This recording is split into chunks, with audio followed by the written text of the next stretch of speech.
தாவீது ராஜா தேவன் மனதுக்கு உகந்தவன், வீரன், பாடகர். ஆனா ஒரு தவறான பார்வை அவனுடைய வாழ்க்கையையே குலைக்கப் போனது. ஒரு நாள் மாலை தாவீது அரண்மனை மேல்தளத்தில் நடக்கும்போது கீழே ஒரு பெண் குளிப்பதைக் கண்டார். அவள் பேர் பத்சேபாள். அவள் அழகாக இருந்தாள்.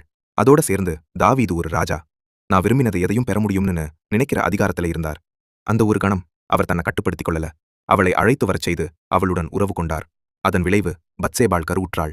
இங்கதான் உண்மையான பிரச்சனை ஆரம்பிச்சது. பத்சேபாள் யாருடைய மனைவி தெரியுமா? தாவீதின் மிகவும் விசுவாசமான வீரர்களில் ஒருவனான உரியாவின் மனைவி. அந்த நேரத்துல உரியா போர்க்களத்தில் இருந்தார். தாவீது பதற்றமடைந்தார்.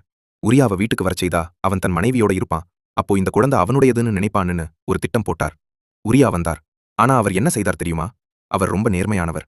என் சக வீரர்கள் போர்க்களத்தில் இருக்கும்போது நான் மட்டும் வீட்டில சுகமா இருக்க முடியாதுன்னு சொல்லி அரண்மனை வாசலிலேயே உறங்கினார். தாவீதின் திட்டம் தோல்வி. அப்போதான் அவர் அதிக மோசமான முடிவை எடுத்தார். உரியாவிடமே ஒரு கடிதத்தை கொடுத்து அவரை மீண்டும் போர்க்களத்துக்கு